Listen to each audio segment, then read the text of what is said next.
ఓం నమః శివాయ. జగద్గురు శ్రీమద్ ఆదిశంకరాచార్యుల వారు రచించిన శివానందలహరి స్తోత్రంలో 20వ శ్లోకం ఇలా ఉంది. సదా మోహాటవ్యాం చరతి యువతీనాం కుచగిరౌ నటత్యాశా శాఖా స్వటతి ఝటితి స్వైరమభితః కపాలిన్ భిక్షో మే హృదయ కపిమత్యంత చపలం దృఢం భక్త్యా బద్ధ్వా శివభవదధీనం కురు విభో. ఈ శ్లోకంలో ఆచార్యుల వారు ఒక భక్తుడు తన యొక్క బుద్ధిని శివుడికి సమర్పితం చేసి శివుడికే అంకితం చేసి శివధ్యానమగ్నం అయ్యేటట్లుగా ఉండాలి అనే ప్రార్థనను పరమేశ్వరుణ్ణే ఉద్దేశించి చేస్తున్నాడు అనే విధంగా చూపిస్తున్నారు. గత శ్లోకంలో ఆచార్యుల వారు పరమేశ్వరుడి యొక్క అనుగ్రహం లేశమాత్రం కలిగినా, పరమేశ్వరుడి మీద ప్రీతి లేశమాత్రం కలిగినా సరే మానవుడి యొక్క మనసులో చిన్నపాటి పరివర్తన ఏర్పడుతుంది. ఆ పరివర్తన క్రమంగా కొంచెం కొంచెంగా పెరుగుతూ వస్తుంది. పెరుగుతూ వచ్చి శివధ్యానం వైపుగా మరలుతుంది, లేదా శివధ్యానం చేసేటువంటి స్థాయికి కూడా బుద్ధి చేరేలాగా చేస్తుంది అనే అంశాన్ని కొంచెం సూచనప్రాయంగానే వెల్లడించారు. శివధ్యానం చేసేటువంటి పరిస్థితులలో శివధ్యానం కూడా దాదాపు కొద్దిగానైనా సరే అందుతున్నటువంటి పరిస్థితుల్లో మనసుకు వచ్చినటువంటి ఆ శివధ్యానం చేసేటువంటి బుద్ధికి వచ్చినటువంటి చిన్నపాటి సమస్యను ఈ శ్లోకంలో ప్రస్తావిస్తున్నారు. పేరుకు చిన్నపాటి సమస్య కానీ మనసుకు అలవాటైనటువంటి సమస్య, చాలా పెద్ద ఆపదను తెచ్చిపెట్టేటువంటి సమస్య ఇది. సదా మోహాటవ్యాంచరతి, నా యొక్క బుద్ధి సదా ఎల్లప్పుడూ మోహాటవ్యాంచరతి, మోహం అనేటువంటి అడవిలో చరతి తిరుగుతూ ఉంది. యువతీనాం కుచగిరవు, యువతుల యొక్క కుచాలు అనబడేటువంటి గిరులలో తిరుగుతోంది. నటతి, అక్కడ నాట్యం చేస్తోంది. ఆశా శాఖాసు అటతి, ఆశలు అనేటువంటి కొమ్మల మీద ఒక కొమ్మ మీద నుంచి దూకుతూ మరొక కొమ్మ మీదకి అటతి తిరుగుతూ ఉంది. నటతి ఆశా శాఖాసు అటతి. ఝటితి, ఆ ఒక కొమ్మ మీద నుంచి మరొక కొమ్మ మీదకు వెళ్ళటం అనేది చాలా వేగంగా చేస్తోంది. స్వైరం, ఇష్టం వచ్చినట్లుగా చేస్తోంది, ఒక పద్ధతిలో ఏమీ చేయటం లేదు. అభితః, అన్ని వైపులుగా కూడా చేస్తోంది. ఆశాశాఖాసు అటతి ఝటితి స్వైరం అభితః. ఇలాంటి నా యొక్క బుద్ధిని కపాలిన్, చేతిలో కపాలము కలిగినవాడా, భిక్షో, భిక్షువులలో కల్లా సన్యాసులలో కల్లా అన్నీ విడిచిపెట్టిన వారిలో కల్లా కూడా శ్రేష్ఠుడైనటువంటి వాడా, మే ఆ యొక్క హృదయ కపిం, హృదయం అనేటువంటి కోతిని, అత్యంత చపలం, చాలా చాలా చాలా ఎక్కువగా చపలంగా ఉండేటువంటి దానిని, చాలా ఎక్కువ చాపల్యం కలిగినటువంటి దానిని, దృఢం భక్త్యా బద్ధ్వా, భక్తి అనేటువంటి తాడుతో దృఢంగా బంధించి, దృఢం భక్త్యా బద్ధ్వా, శివ ఓ మంగళకరుడా, భవదధీనం కురు విభో, భవదధీనం నీ అధీనంలో ఉంచుకునేటట్లుగా కురు చెయ్యి, విభో ఓ సర్వవ్యాపకుడా అని ఈ శ్లోకం యొక్క సుమారు ప్రతిపదార్థం. ఈ శ్లోకంలో ఆచార్యుల వారు బుద్ధిని లేదా హృదయాన్ని లేదా మనస్సుని ఒక కోతితో పోల్చి, కోతి చేసే చేష్టలన్నీ కూడా ఈ బుద్ధి చేస్తోంది. కోతిలాగా చంచలంగా ఉంది. చంచలంగా ఉండటం వలన నీ మీద ధ్యానం దీనికి కుదరటం లేదు. కాబట్టి నువ్వు ఎలాగైనా సరే దీనికి ధ్యానాన్ని అలవాటు చేసేదారి చూసుకోవాలి. కోతిలాగా ఉండేటువంటి దీన్ని కోతిలాగానే నీ యందు కట్టేసేయాలి అని అందంగా ప్రార్థిస్తున్నారు. అందమైనటువంటి ప్రార్థనలో చాలా విషయం దాగి ఉండేటువంటి స్థితిని చూపిస్తున్నారు. ఇలాగా నా హృదయం అనేటువంటి ఈ కోతి ఏం చేస్తోంది అంటే, ఒక కోతి సామాన్యంగా అడవులలో తిరుగుతున్నట్లుగా తాను కూడా అడవులలో తిరుగుతోంది. ఏ అడవుల్లో తిరుగుతోంది? మోహం అనేటువంటి అడవిలో తిరుగుతోంది, అజ్ఞానం అనేటువంటి అరణ్యాల్లో సంచరిస్తోంది. సదా ఇది ఎల్లప్పుడూ చేస్తోంది. సదా మోహాటవ్యాం చరతి. ఎప్పుడూ కూడా అజ్ఞానం అనేటువంటి అడవిలోనే నా బుద్ధి అనే కోతి తిరుగుతోంది. అలాగే ఒక సామాన్యమైన కోతి కొండలెక్కి దిగుతున్నట్లుగా నా యొక్క హృదయం అనేటువంటి కోతి నిరంతరం స్త్రీలోలంగా ఉంది. స్త్రీలైతే పురుషలోలంగా ఉంది, పురుషులైతే స్త్రీలోలంగా ఉంది. అందువలన యువతీనాం కుచగిరవు నటతి, ఎప్పుడు ఆ విషయాల్లోనే నాట్యం చేస్తోంది. అలాగే ఎలా ఒక కోతి ఒక కొమ్మ నుంచి మరొక కొమ్మకి ఒక క్రమం లేకుండా ఇష్టం వచ్చినట్లు ఎగురుతూ మారుతూ, ఎన్ని చెట్లుంటే ఎన్ని చెట్లకు ఎన్ని కొమ్మలుంటే అన్ని కొమ్మల మీదకి ఒకదాన్ని విడిచి ఒకదాన్ని విడిచి ఎగిరెగిరి గెంతుతూ ఉంటుందో, అలాగే నా మనస్సు అనేటువంటి కోతి కూడా ఆశా శాఖాసు, ఈ సంసార విషవృక్షానికి ఉండేటువంటి ఆశలు అనేటువంటి కొమ్మల మీద ఇష్టం వచ్చినట్లు గెంతుతోంది. అటతి తిరుగుతోంది. ఆ తిరగటం ఝటితి వేగంగా తిరుగుతోంది. ఆ వేగంగా తిరగటం స్వైరం ఇష్టం వచ్చినట్లు తిరుగుతోంది. ఇష్టం వచ్చినట్లు వేగంగా తిరగటం అనేటువంటి ఈ ప్రక్రియను అభిత అన్ని వైపులుగా చేస్తోంది. అన్ని కొమ్మల్ని కవర్ చేసేస్తోంది. ఈ ఆశల్లో ఫలానా ఆశ అనే కొమ్మని ఎక్కింది, ఫలానా ఆశ అనే కొమ్మని ఎక్కలేదు అనే తేడా లేనే లేదు. అన్ని ఆశల్ని కవర్ చేసేస్తోంది. నిరంతరం ఆశామగ్నంగా ఉంది. ఆశ అనేటువంటి కొమ్మల మీదే ఈ కోతి తిరుగుతోంది.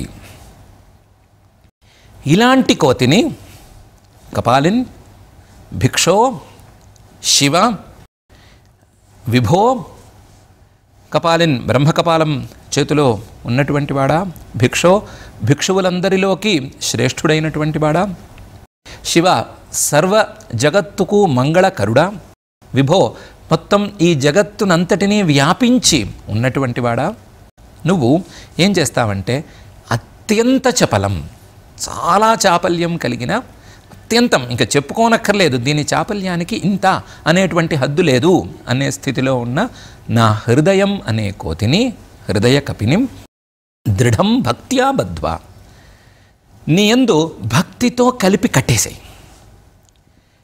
నీతో కట్టేసుకో. నీతో కట్టేసుకోవడానికి వీలుగా భక్తి అనేటువంటి తాడును చూడు.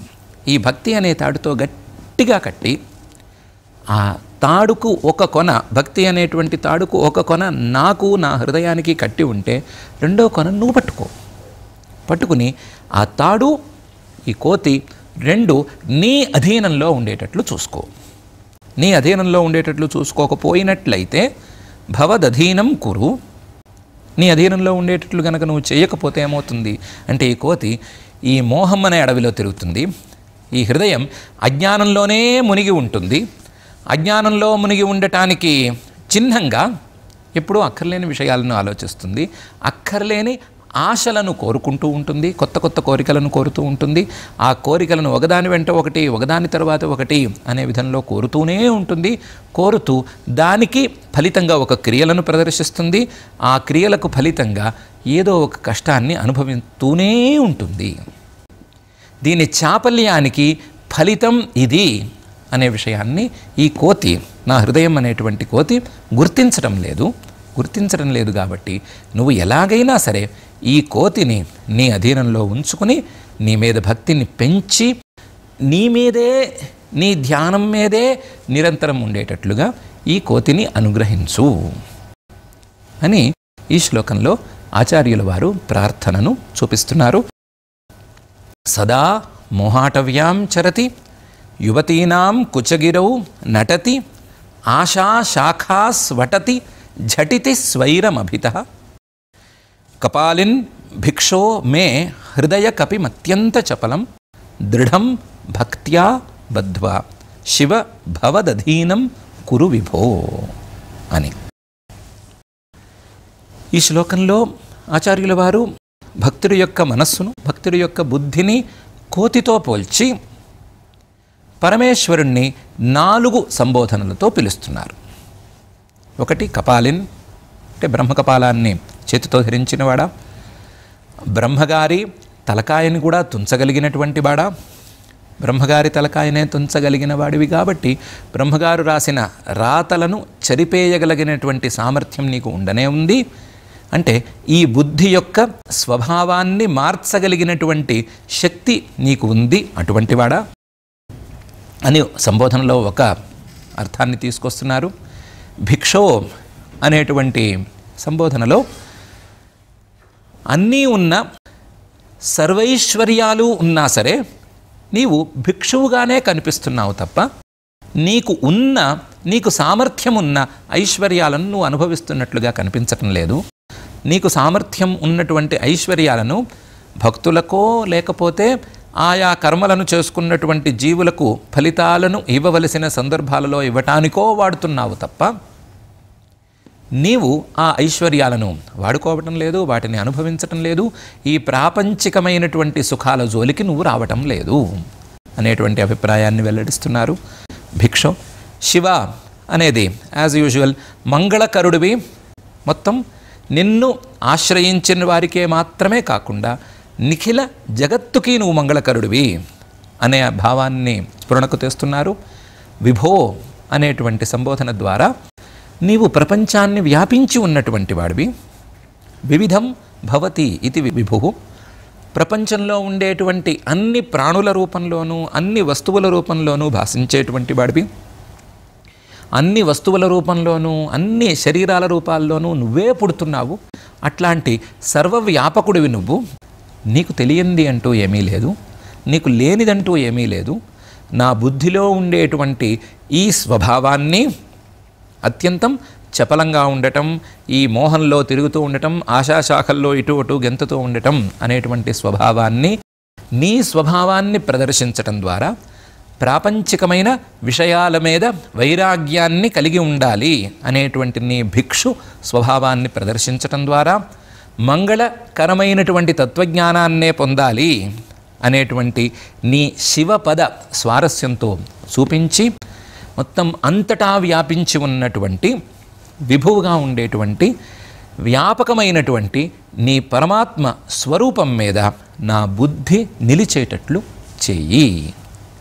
కోతికి ఉండేటువంటి చాపల్యం నా మనసుకు ఉంటే విభువైనటువంటి నీ యొక్క స్వరూపం మీద దాని యొక్క ఏకాగ్రత కుదిరేటట్లుగా నువ్వు దాన్ని మలచు అనేటువంటి ప్రార్థనను ఆచార్యుల వారు ఈ శ్లోకంలో చూపిస్తున్నారు.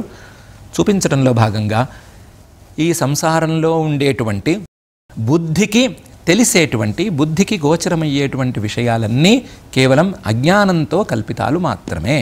ఇది మోహమే తప్ప మరొకటి కాదు.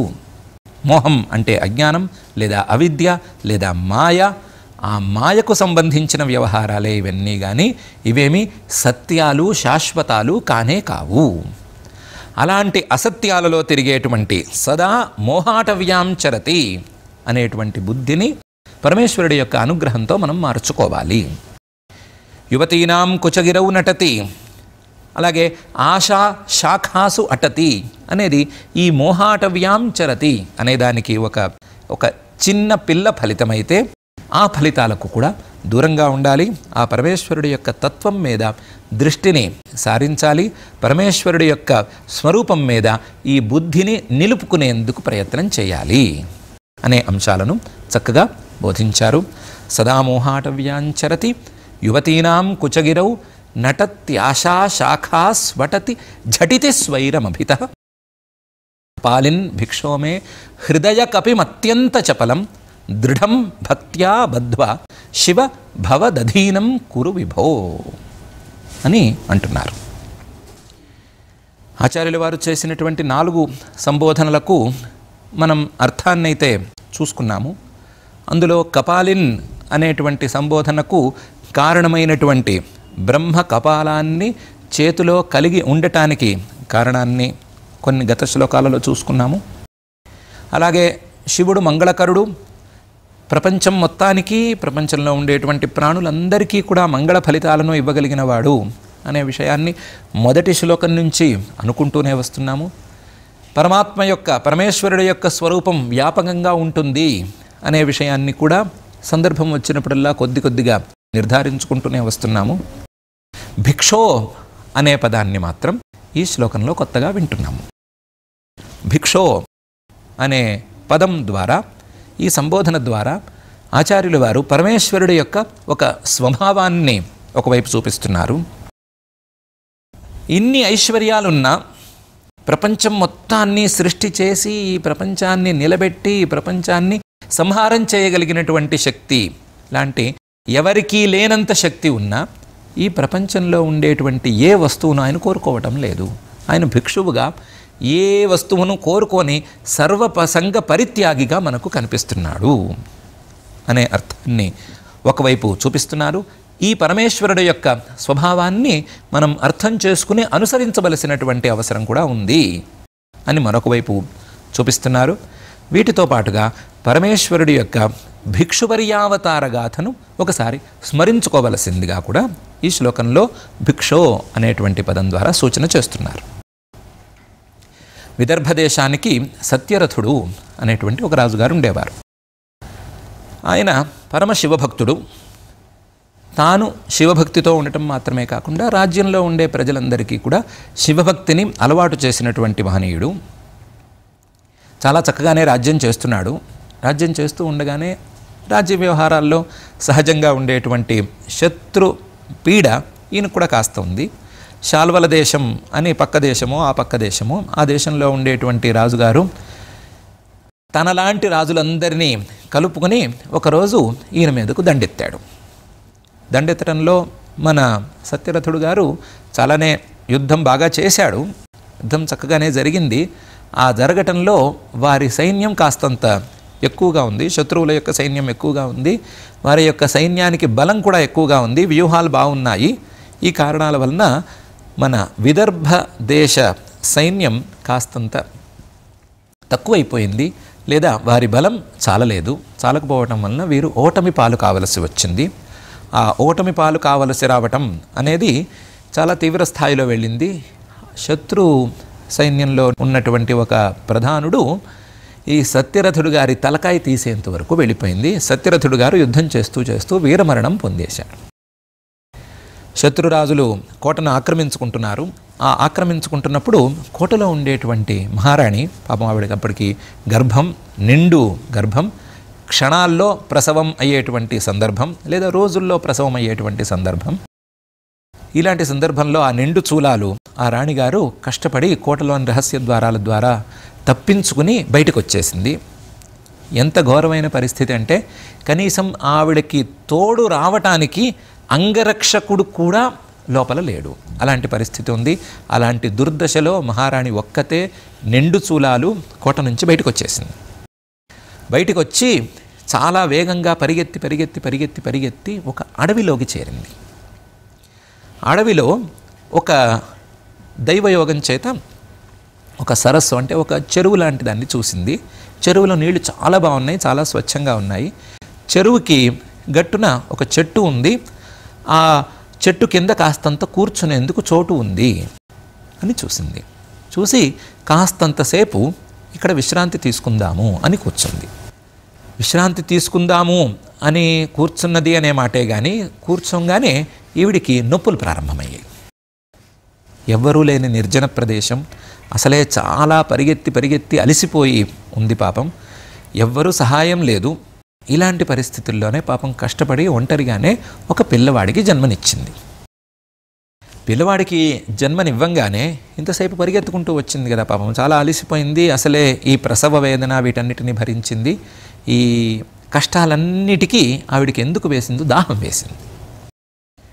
ఆ దాహం తీర్చుకుందాము అని ఆవిడ చెరువులో నీళ్లు బాగున్నాయి కదా అని చెరువు దగ్గరికి వెళ్ళింది. నీళ్లు స్వచ్ఛంగా ఉన్నాయి కదా అని ఒక దోసిల నిండా నీరు తీసుకుని తాగుదాము అనుకునే లోపల ఎక్కడి నుంచి వచ్చిందో చెరువులోంచి ఒక పెద్ద మొసలు వచ్చి ఈవిడ్ని పట్టుకుని లటక్కున మాయమైపోయింది. ఈవిడ్ని తినేసింది. తల్లి పూర్తిగా మొసలి వశం అయిపోయింది. తల్లిని మొసలి తినేసింది.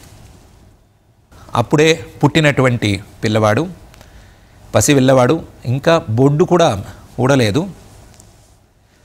కనీసం ప్రథమ స్తన్యపానానికి కూడా నోచుకోలేదు.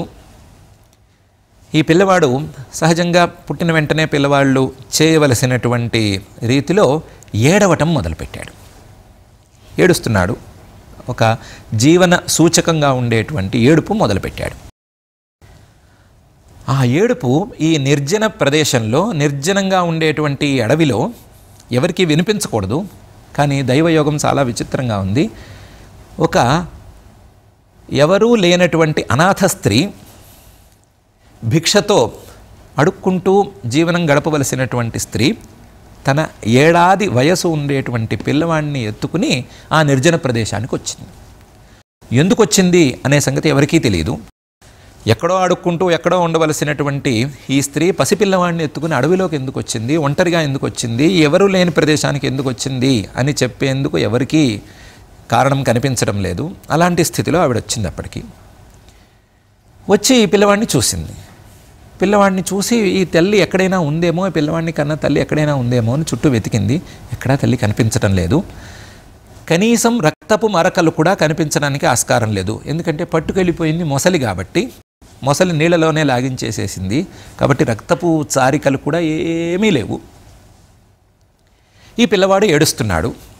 ఈ పిల్లవాడిని చూస్తే పాపం పసిపిల్లవాడు ఏడుస్తున్నాడు. ఈ పిల్లవాడిని ఎత్తుకోవాలి, ముట్టుకోవాలి, కాస్త ఈ పిల్లవాడికి చేయవలసిన ప్రాథమిక ఉపచారాలు చేయాలి అని ఒకవైపు ఈ తల్లి మనసు ఉవ్విళ్ళూరుతోంది, మరొక వైపు భయపడుతోంది.